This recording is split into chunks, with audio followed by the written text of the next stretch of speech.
Welcome back to another edition of the Arnold's Thoughts Podcast. It is your boy Arnold checking in with you guys where we talk overseas basketball every single day, man.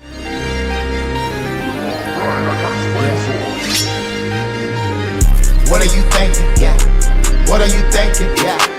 If you wanna know my thoughts, open your ears when I talk. Yeah. What are you thinking? Hey. What are you thinking? Hey. If you wanna know my thoughts, open your ears when I talk. Yeah. What's up, guys? I just dropped my new ebook, 6 Must-Have Steps to Be an Overseas Basketball Player. You know, I've been playing for the last 9 years. I got all the steps and the traits that you need to start your journey with networking, with getting a mentor, all the things that you need to start your journey to be a protege. So go get that ebook, click the link in the bio, and make sure you get your steps to being that overseas pro one day. Let's go. Hey, my season just got over with, man.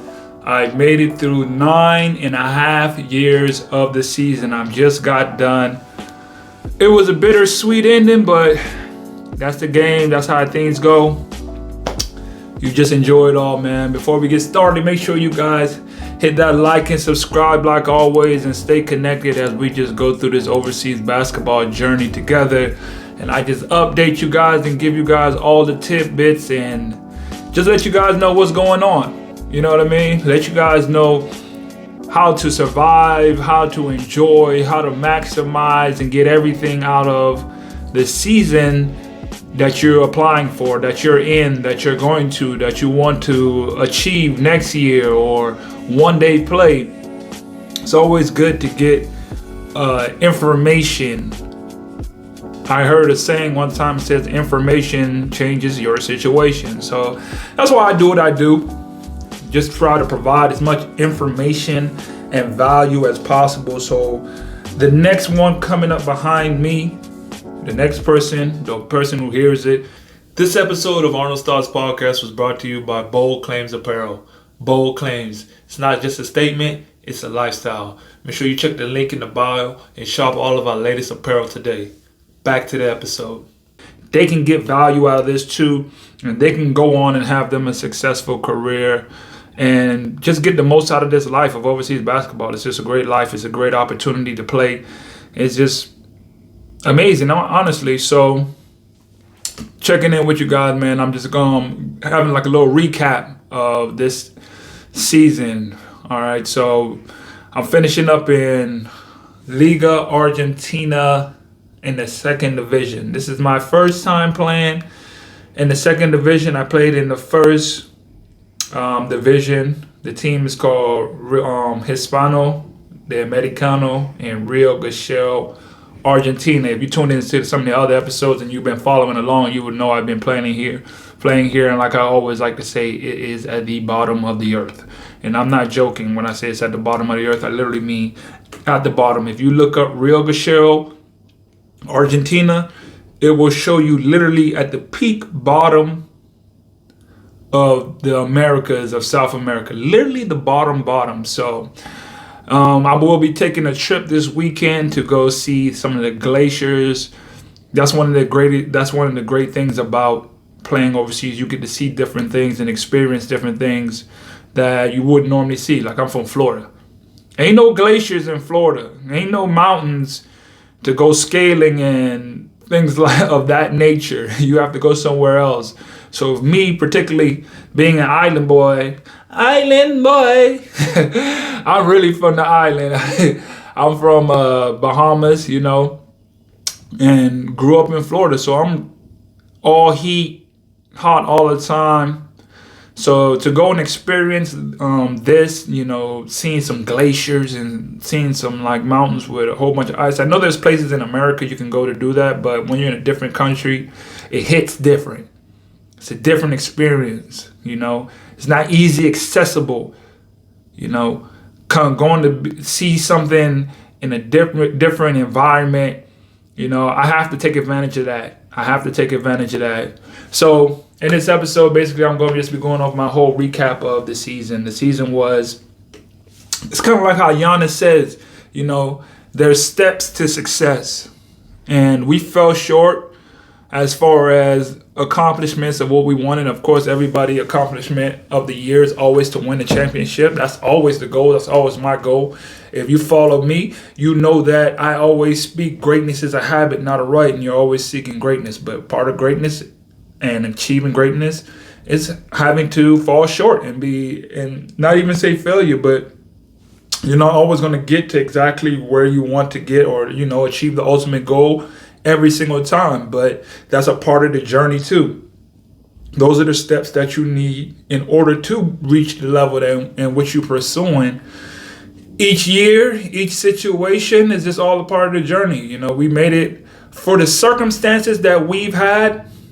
I believe that we did a good job and we made it far because there were just so many distractions this season that was just, for how far we went, we lost to the number one team in the best of 5 series, 3-1. We should have had, how they say you got to steal a game on the road. We had the game on the road. We had them on the ropes. We missed 13 free throws and gave up 15 offensive rebounds. Now, if you playing basketball, you're not going to win any game if you miss 13 free throws and give up 15 offensive rebounds.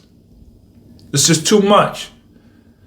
We did a good job of not turning the ball over, but we did do a poor job of converting our free throws and a poor job of boxing out and giving them too many second chance opportunities. Every basketball savant, every player knows, you control the glass, you control the game, got to convert, especially when you get deep into playoff runs. You have to convert at the free throw line. That is the make or break of a game, especially when you get to the playoffs, because everything is more important. Everything adds up. And when you look at those numbers at the end of the day, at the end of the game, you'd be like, well, this is where the game is in the numbers. And when you look at the numbers, you'd be like, that's where the game was, But all a learning experience. All learning experiences is just, like I said, a recap of how the season went for me and what I can extract from that. And I got a few questions that I wanted to go over, just a few key points of what I extracted from the season, mentally, physically, what I've learned, how was the season, and my overall recall of this season overall. So I went and got a few questions that I put together. So the first one was, what was some of the biggest challenges I faced during the season? Woo! That's a good one. Some of the biggest challenges that I faced during the season would have had to be, actually, I'm going to start with 3. There's 3 key things that I would say that kind of affected me a lot. I wouldn't say a lot, but it just affected me. It was a distraction. It was something that was just in the mix that kind of didn't let the season go as smooth, if there's such a thing as a smooth season. But sometimes there is such a thing as too many distractions in the season. And these were definitely some of the distractions that I can say that burdened not only me, but the team, and it made it difficult and hard to adjust. The first thing was dealing with a coach that was here before. So if I got a few episodes back, you guys go back. I gotta do a better job of remembering which episode. I do so many episodes and talk so much that I don't recall every episode and which precise episode, but I know it's in there. Where I spoke on, dealing with the coach. That was definitely one of the challenges that I had for this season. That was a big challenge, dealing with the coach, and I was literally talking to one of my old teammates that was on the team, and he was like, what did I think about, the last coach and his situation with him? And I was like, I always believe that everything that deals with success starts from the top down. To be a great leader of men, you have to have emotional intelligence. You have to have your emotions in check, because you're dealing with a lot of people and emotions and circumstances, and you can't be the one that's distraught all the time, because it always starts from the top. It always starts from the top down.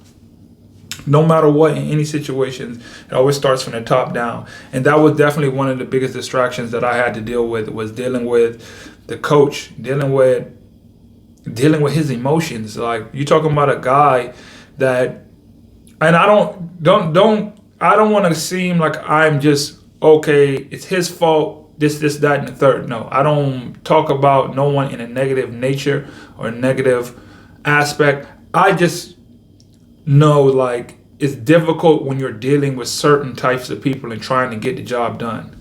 Let's get the job done. Keep your emotions out of it. That's part of being a professional, is keeping your emotions out of getting work done. And he was definitely something, like, sometimes you just don't gel, and you just, like, some people just don't have their emotional mind intact, or they don't really work on controlling their emotions and thoughts and actions, and it affects the people next to you, especially when you're dealing with organizations and you're dealing with teams. That was definitely a big distraction for me, or a big challenge for me, because you got a guy that's literally trying to keep you from playing, and you're literally, the best player on the team, and you go to the situations where you're getting benched because they feel like it. Fast forward when they got rid of him and switched to other coaches, like, I never had that issue. I've never had that issue in, like, any of my other teams in my career, and I've been playing 9+ years. So I would say, maybe it's me. Maybe let me look at what I've done in this situation. But I've been in so many situations, and I know how to conduct myself as a professional to not ever let my emotions get bigger than what I came here to do. So that was definitely one of the biggest challenges, with dealing with someone that was emotionally unstable, especially when they're the leader of the team. When they're the head. If the head is off, cut the head off, there ain't nothing else to follow it. But when the head is not on straight, you feel me? That was definitely a big challenge to deal with. Another challenge was going through so many different imports. I was the only one that stayed. I came on the team in November, late November or beginning of November. End of November, beginning of December, I believe it was. And I think since I've been here, we probably went through 4 imports. We had Dominique, we had Stanby, we had Carlos came on the team. He was a foreign. He was a local player. We lost Juan. We changed the coach. TJ came. He left. It's just been like so many changes in the team. And when you're trying to win a championship, you need a core group of guys. That's why when they have, in the NBA, you realize when they have that break and then they make the trade, it's like with 42 or 40 something games left. So you have to have that time to build that chemistry with your team. You can't do it a month before playoffs or 3 weeks before playoffs or situations like that. Guys were coming in and leaving. First, Dominique was here. He left because he was dealing with the same last coach who was mentally unstable. He was gone. So it wasn't even just me. There was a guy before that. He left because of the situation with the coach. So under his watch, two players left. Stanley came, he left. So now it's just like, man, I'm just juggling between who's going to stay and who's not. And when you're an import, when you're American and you be in a different country and you're by yourself all the time, you want somebody that you can relate to, that you can talk to. It's just natural. It's just natural to have somebody that you want to talk to and you can relate to, who from the crib with you, and when you got to be by yourself, like, they say in the Bible, like, we're not meant to be alone. Really, as humans, we're not really meant to be alone. And yes, I have my teammates and I love them. We fought together. We battled together, and it was a great experience, Just going to war with a group of guys, you get closer to them and you get to fight and you understand who they are as people. And that creates a bond that it makes the goodbyes so hard, because you went to war with these guys. You fight for everybody's fighting for the same thing and we're on the same page and everything else don't matter because we're all fighting for something. And I didn't only go through that, they went through that as well. So that draws up a lot of emotion. And I was speaking to a friend of mine recently and they asked me the same thing, how was the season? And I was like, it's so much emotions.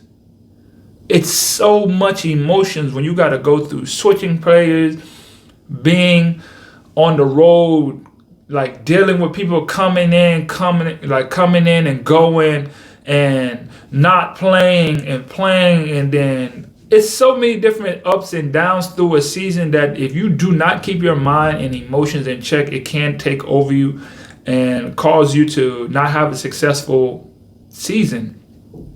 I believe that no matter what, we had a successful season. We achieved to the best of our ability. If we did not play as hard as we could, then I would feel like, man, these guys are just whatever. But I know we tried to do our best with the circumstances that was thrown up against us. I've been on too many championship teams to know what it takes, and a lot of it, off the court situations has to be more in line than the on the court situations, because all the off the court distractions will affect you on the court. And when you got players, you talking about 6-7 changes in one season and going for a championship, yeah, good luck. So, and especially like for me, trying to keep my mental mind intact when dealing with, going to having a homeboy with you till he leaving, then another one come and you get cool with him, and then he leaves, and then another one comes and y'all kind of start hitting it off and you start being cool and somebody you can just sit back and chop it up with, and then he leaves.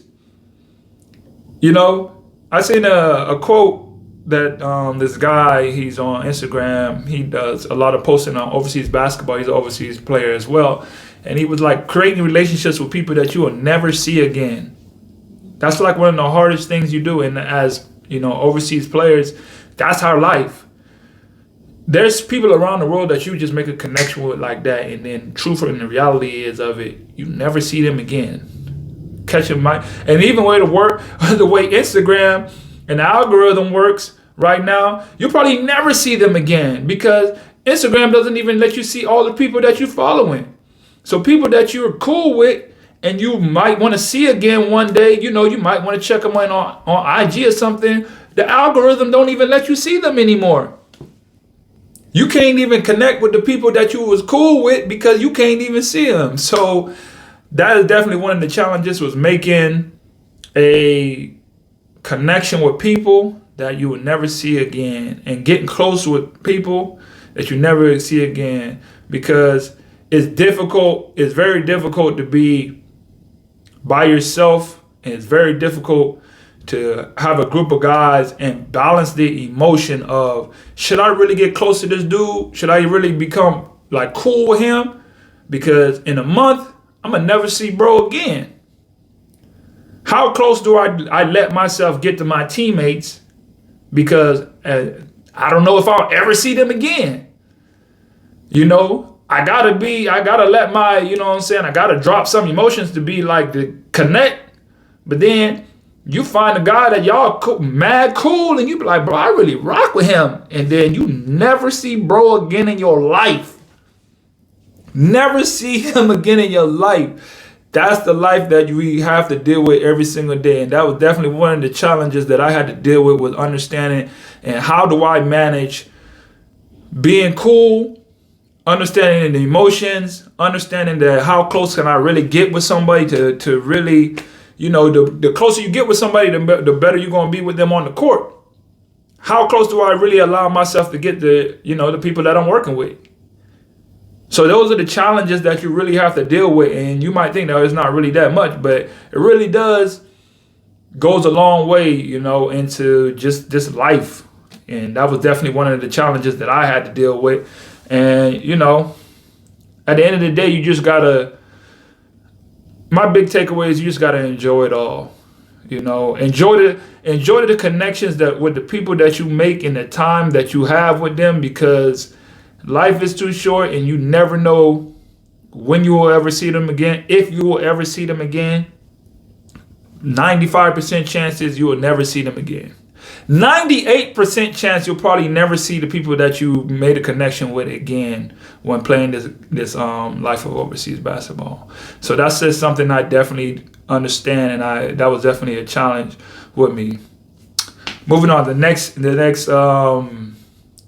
takeaway. How did I help players overcome mental challenges during the season, and what techniques did I use? Well, okay, so there was a lot of young guys. See, now I'm an OG. You feel me? I'm OG now. OG status, OG Bobby Johnson. Call me OG King Master. You feel me? I'm a vet now. I'm 33. So all the guys that's pretty much under me, these guys are just like 23. I think the second oldest guy on the team under me was like 30, and he wasn't even playing because he got hurt. Everybody else was like 25 and under. So you got to think about the type of people or my teammates that I'm dealing with. These guys are young guys who don't really have a lot of experience, and they don't really have the mental fortitude. Because I know I didn't have it. When I was 23, 24, 25, I had teammates that were 22 years old. Young guys that I got to see every day and go to war with and fight with and try to win a championship with. They don't understand. They just out there, great players, but don't understand the mental aspect of the game. And that's where I try to do my best. For me, the best way I can help a guy out mentally is by showing what I do. Some of the guys that got to stay with me, or we were as roommates together, they got to see me get up in the morning and meditate. They got to see me, I always post on my stories when I used to get up and run, and I'll post my time of when I used to get up and run in the mornings at 6 in the morning, get up at 5 in the morning, and I'll show the beach, and I'll show all that, because that's a way to let them understand that I'm serious. A lot of times people won't believe you, the words that come out your mouth, but they're going to believe your actions and what you do. So that's the best way. So when I do come and tell you, hey, listen, man, you got to put the extra work in. You got to grind. You got to meditate. I don't just do it out of just speaking it. They get to witness it firsthand by seeing me doing it. And then they see the production that I do on the court. That once your leader is doing the things that he said, that reverts back to the players or to everyone around you that, oh, okay, he's really serious and he's really about what he's talking about. And that's the best way I can get guys mentally prepared. And that was the best way I was able to help guys' preparation mentally, is by doing exactly what I was telling them to do. I didn't just say it. I actually showed it. And then my game spoke for it. The game of basketball is 80-20, 80% being mental. So I really try to show them the mental aspect, and I always talk, come to the side, pull guys to the side real quick, tell them hey man, keep going, you better than this, keep grinding, you know what I'm saying? Just that little extra push to keep them. Is when you get that from from one of your best players or the import, because there's always that disconnect, and they believe that, oh, it's the Americans and then it's the locals, so it's really kind of that disconnect. But I always try to I'm humble about it, and I'm always trying to just support them, because I know I can't do nothing in this league or any team I'm on without the help of my teammates. So whatever they need, however I can give them confidence, however I can boost them, that's from the last man on the bench to the second best player. I'm talking to you. I'm constantly encouraging you. I'm constantly telling you you're good. I'm constantly telling you, hey, we're going to win. I'm constantly giving you inspiration in everything I do with my actions. That's just a way of bringing the mental side of the game and getting guys prepared mentally, just by talking and encouraging and just consistently and being real genuine about it. Because people going to sense when you being fake about what you're doing. If you really don't care about a person, they're going to sense it. You can say whatever you want to me, but I know you don't rock with me. You know what I mean? I know you don't rock with me.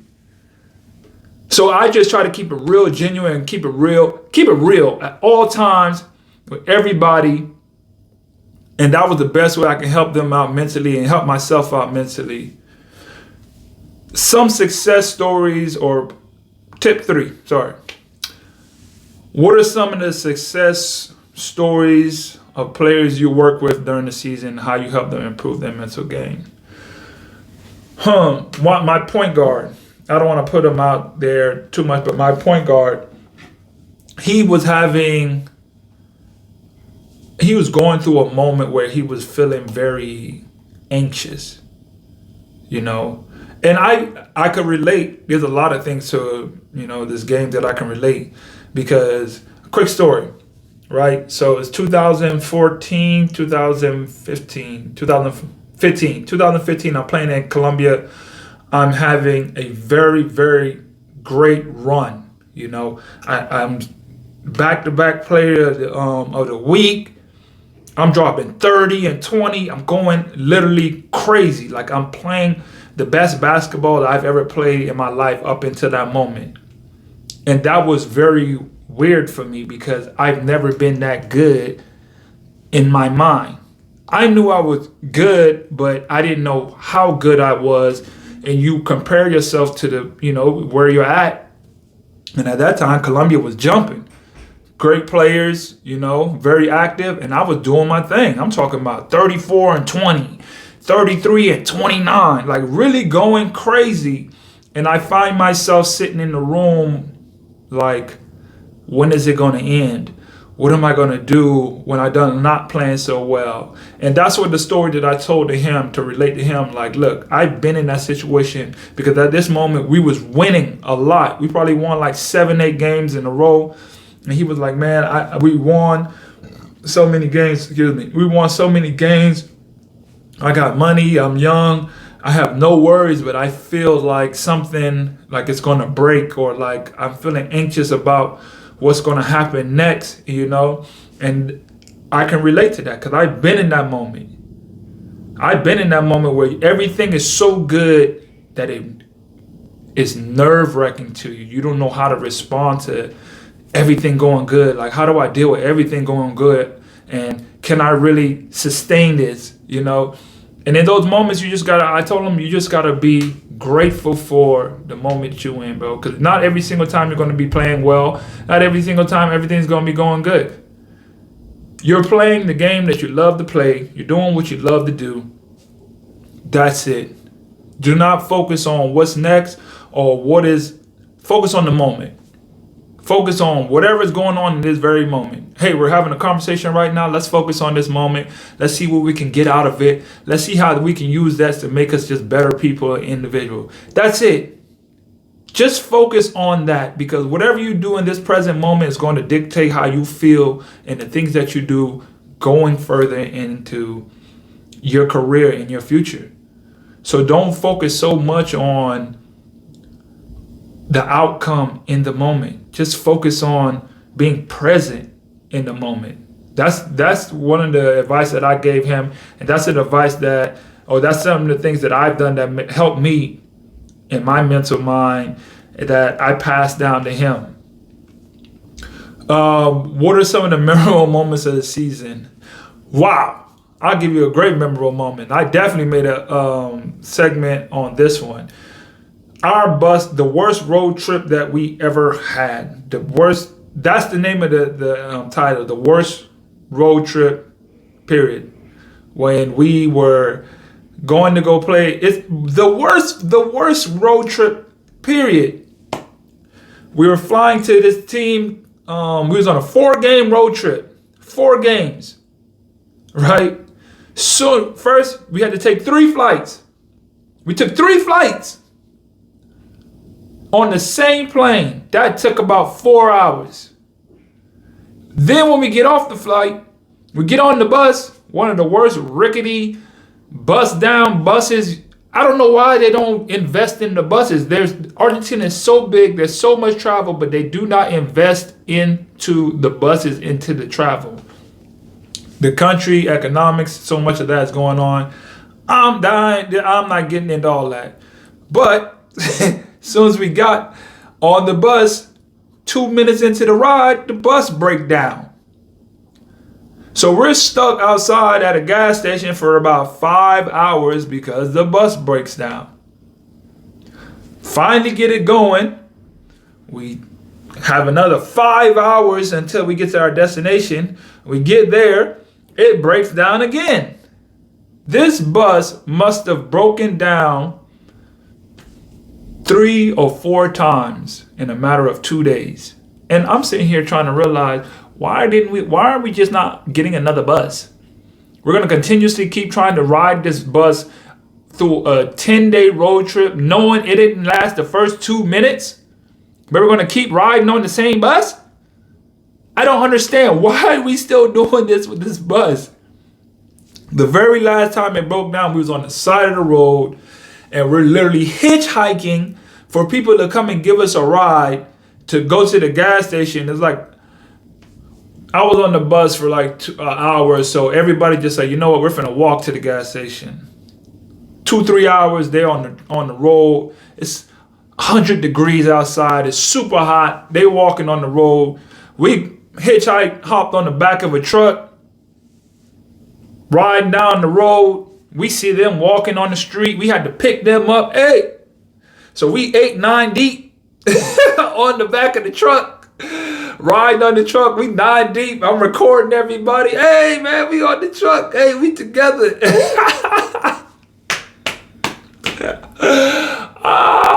That right there is why I love this experience, because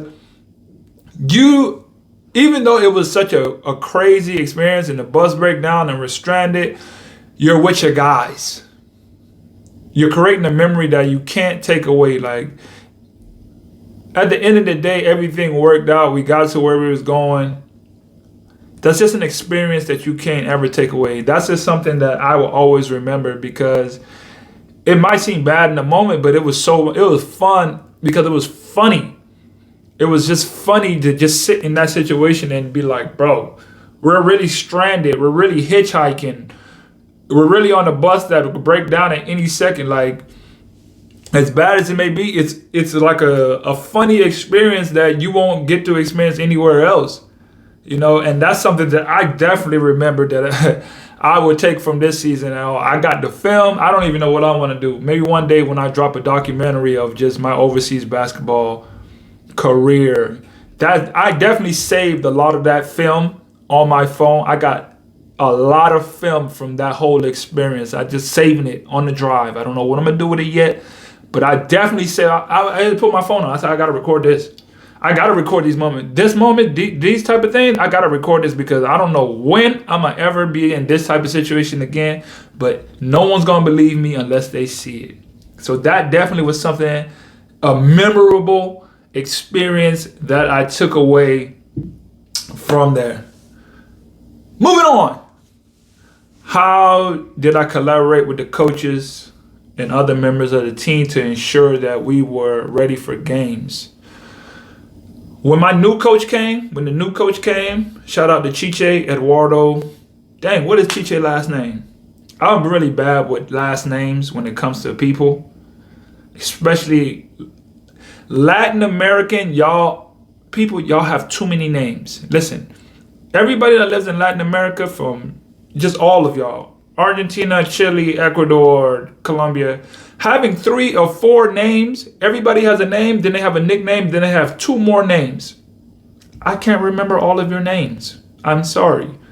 I don't remember all of your names. But as far as how I work with the coach, as I said, the new coach that came, hands down, probably one of the best coaches I've ever played for in my life, because unlike the other one, this guy, his mental mind was just so strong. And he said something like, we had a meeting today, and he said something, it just reassured what I believed about him. He was like, there's steps to your objective. There's steps to the process. There is steps to the process. Just like how Giannis, like, there's steps to success. He basically said the same thing in his own way. There's steps to success. And once you understand that, you don't take everything for granted. You don't take everything for granted, because you understand that there is steps to success. And he always knew to stay in the moment, always knew to stay prepared, always knew to stay reassuring that, hey, there's work to be done. Stay visualize. Why can I say that word? Visualize. I cannot say the word. The word. Visualizing the next objective. Stay visualizing the ultimate goal of what we came here to do, and he was just one of those guys that I'm gonna really miss, because when you come across somebody that's special just by the way that they think. I'm like, bro, everything that he says I agree with. Everything that he's trying to explain I agree with, because he's always here mentally. Stay locked in, stay focused, stay concentrating. How can you improve? Stay visualizing what's next. Stay visualizing what you can do to be better. This is a process. Understand what it takes. And that type of mindset was amazing for me. I relate to that. If I wasn't trying to get out of South America and go play somewhere else, I would come back and play for him, hands down. No questions asked. He's the type of coach that's going to lead you to, he's the type of leader that you want, because he understands it all starts up here. And if you don't really take the time to focus on this first, you're not going to reach that ultimate goal. This is what going to take you to where you need to go. And he was just so big on getting your mind right. Stay locked in. We watch film all the time. How many coaches we watch film? Like, he break down the film. We got the numbers. This is the free throw percentage that we're shooting. This is the rebounds. This is points per possession. All these things that he broke down. I'm like, this is what we need to get better. This is the type of stuff the steps that we need to improve upon. And he always had that mindset. That's why I rock with him so much, because he always had that mindset. Break down film, break down numbers, break down what you're doing on your own. What are you thinking about? What are you focusing on? What do you like? That type of mentality is rare. You don't find that often, and I'm truly grateful to be able to play for someone like that, for a coach like that, and never know what the life or what may happen. Maybe I play for him again. I wouldn't turn it down. The money got to be right. I got to get my chicken. You know what I'm saying? I got to get my bread. You know what I mean? I need it. I'll play for you again, but I need that money. I need it. You feel me? I definitely need it. Moving on. How did I measure the success of mental preparation during the season? Like, what are the metrics that I use? The metrics that I use to prepare my mind mentally every day: meditating, working out, in the morning. I feel like the meditation and visualization practice every single day really helped me. Those getting up in the morning at 5, going and running. And then when they started getting closer to playoffs time, I started doing bike in the morning, 10 miles on the bike, elliptical, and then running for a couple of miles in the morning, coming through, and then after that, just doing my meditation, visualization. That morning routine of just, every time I get up in the morning, it's like it takes me about an hour before I even get out of bed. Or when I do get out of bed, I really try to focus in on that. That's my main objective that really gets me through the day. I do my prayer. First thing I do, I get up, try to drink some water, because you're dehydrated from the night. And then I get into my prayer. I pray for like 30 minutes, listen to some gospel, try to fill myself up with spirit. Try to always let God know I put him first before I do everything and anything, so I take the time to put him first before I do anything to show what I want out of my life first. And I feel like that gives me a sense of peace and clarity. And after I do that, that normally takes me about 30 minutes. And then I I do my affirmations. I have a recording of affirmations. It's about 3 minutes long of what I want out of life and what I'm aspiring for, and just my daily. That takes about 3 minutes. So the first time I have it on repeat. So the first 3 minutes, I'm just doing my breathing technique. I'm breathing in. I've talked about this technique before, but I intake for 4 seconds, hold for 7 seconds, and then I breathe out for 8 seconds. And I do that the whole first 3 minutes. Just getting my mind right, just getting my body calm into a relaxed state. And then I move on to, the second time it comes, I repeat everything that's being said in the recording. And then the third time, so that's about 10 minutes. So the third time, I'm just visualizing. I need to really practice that word because I am butchering that word today. I have no reason. I don't understand why, but that word is killing me today. But I start visualization practice. Give it a second here.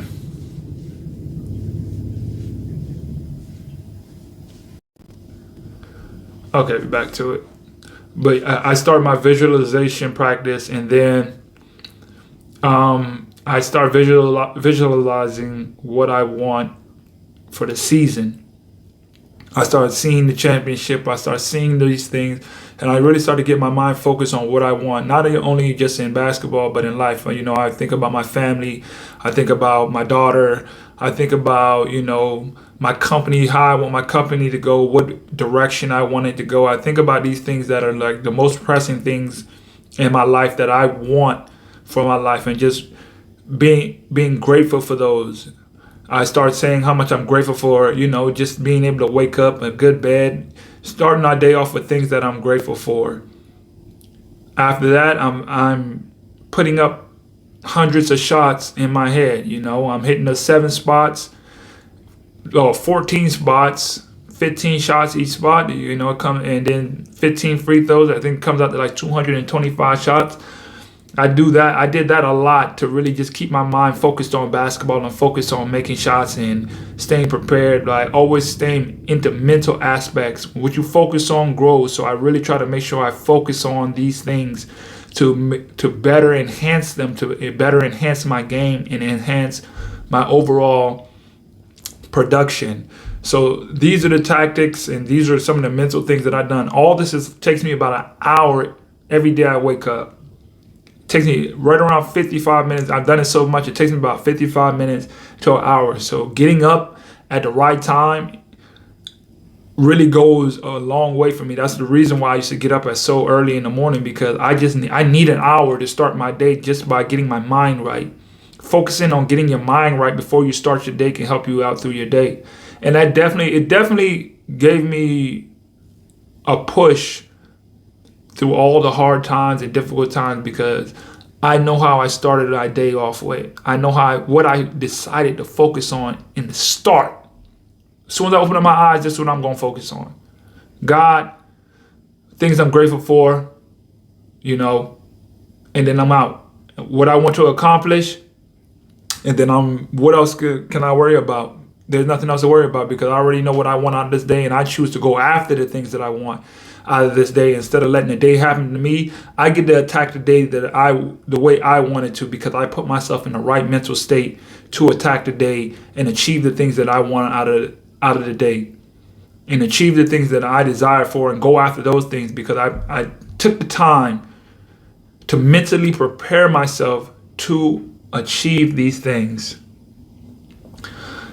How did I measure my success? I think I did that one. What advice would I give to other players and coaches that are just starting out? If I was giving advice to some player that was just starting out, trust your journey. I had about 2 episodes back when I did an interview with 2 guys from the other team, and we was in the playoffs, and I had a conversation with one of the players. It was his first year, and he played in like 2 or 3 places, and he was just so ready to get to where he believed that he's supposed to be at as far as money wise and that type of situation. And I just told him, you know what, trust your journey, bro. Put your work in and trust your journey. I know you feel and you see people around you and you want to get to where you want to get to so fast, but that's not how this game works. It takes time. Anything that's worth it's going to take some time. If you're really truly committed to this game, if you're really truly committed to this career, it's going to take time. Yes, there's some guys that, hey, they get their big break early. Some guys it gets late. Some guys it don't even happen the way that you want it to. Because I really truly believe it's because we're not prepared the right way to fully maximize this life. And that's truly one of the things that I am working so hard to do, is to understand the route in the situations and the things that you need to do to fully maximize this career. You know, fully maximize the time that you're given and how to utilize that to become not only a better person, to become a better player, to enhance your career, to get the most money that you can possibly get, to get the best experience you can get from traveling these countries, traveling these different places. How do you maximize that? You know, and that's why I always say, I told them, you know, just trust your journey. To anybody that's first starting out, trust your process. It's so easy to just say, and we hear it so much that it get watered down, but it's true. You really have to trust the process of what you're doing and what you're building. You have to understand that you're building something, and it takes brick by brick. Now, I ain't never watched that, what is it, Snowfall, when he was like brick by brick. I ain't never watched it, but it does paint a clear picture of what exactly it means. You do have to build this career brick by brick, you know, and there's going to be ups, there's going to be downs, there's going to be starting over, it's a lot to it, but just trust it. Anything you truly believe in, you have to trust it. You have to believe that, okay, this is what I'm going to do. This is what I truly believe in. How can I maximize it? And you know what? I'm going to put the work in so I can achieve everything I want out of this life, out of this grind. It is worth it. I do love it. And I'm going to just trust the work that I put into this. Because in this life, you like I said, this season I was by myself for so long, and I went through so many different changes, and that takes a lot out of you as a person.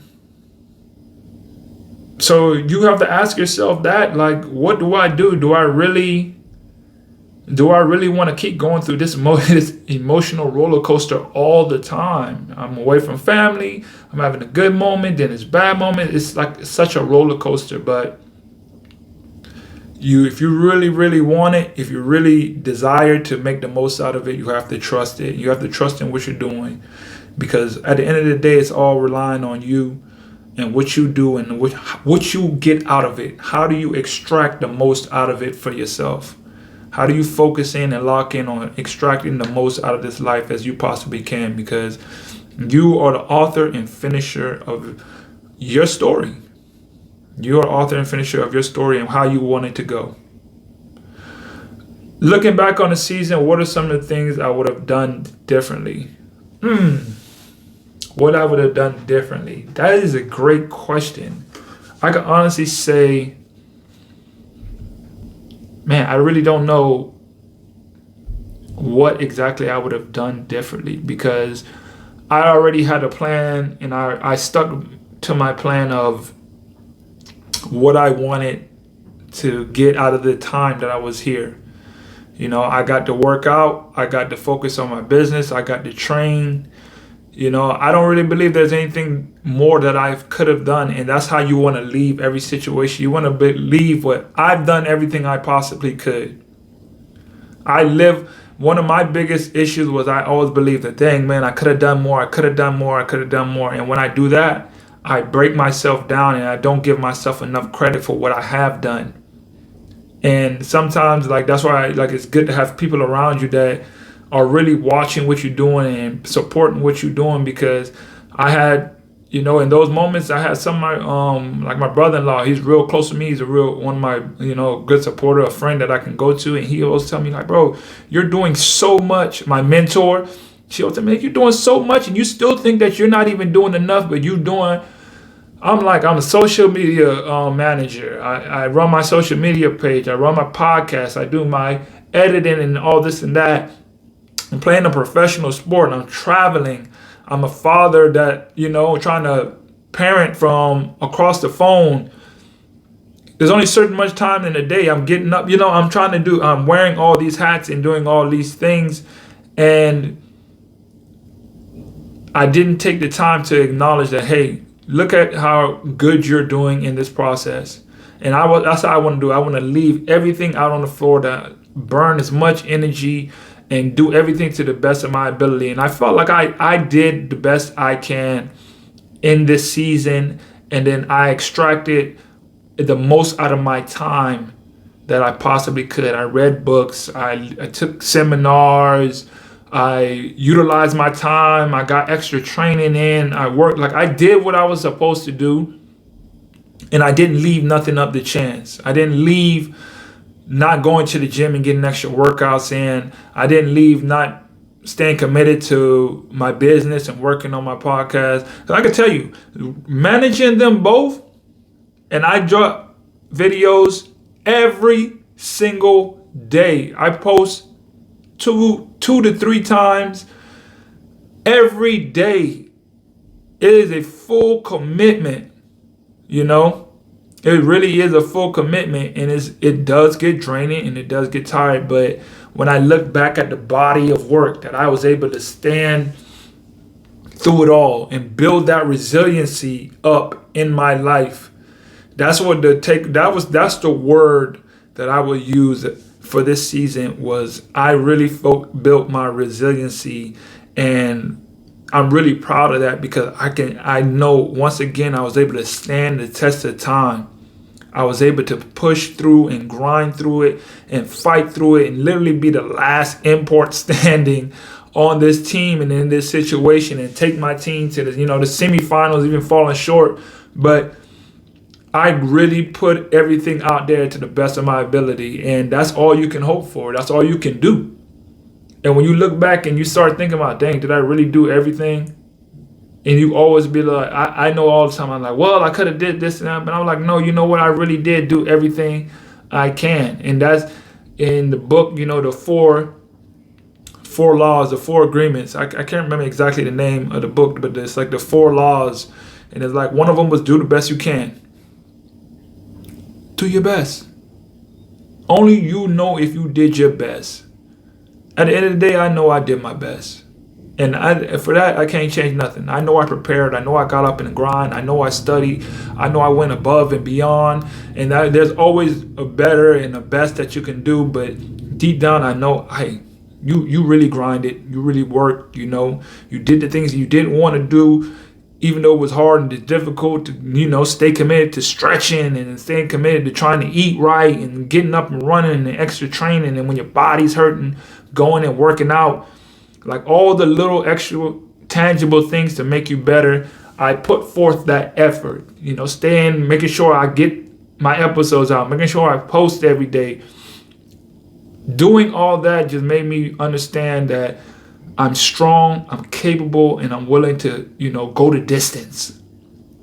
And I learned that about myself because you're always going to be tested. And I was tested this season, and, I survived. I pushed through. And that for me is a win. So I really don't think I would have changed anything. And to cap it all off, this recap of this season, I just want to say that I'm truly grateful for the club for giving me a chance to, live out my dream. I'm grateful for the opportunity to play this game. I'm grateful for this podcast to be able to just, have an outlet to come and just express how I'm feeling and how the season went for me and my takeaway, all that. The people here are great people. They were real nice. They treated me with respect. They had my money. They always have my money. I didn't have no money issues. for the most part, they took care of me for the most part. I needed a fan because I like to sleep when I'm cold. They took care of that, the little things. And I'm just happy, I'm just happy because, another successful season. I made it through a season, so it was a success. I made it through a full season from when I got here. Hey, that's a success. And that's been my overall takeaway from it. I wish them nothing but love here. It was love. I can truly say that it was love. They took care of me. And, moving on next, we'll just see what happens next. We'll see what happens with, another job. Honestly, I think I'm going home. I miss my daughter. I miss time with her. I need to go home and go be with my daughter and just rest my mind. Rest my mind, boy. Rest is part of the journey. Don't forget that. Rest is part of the journey. If you don't have the adequate rest mentally and physically, you cannot keep going. And that's something I had to learn. That's something I learned and a takeaway from this season. Rest is a part of the journey.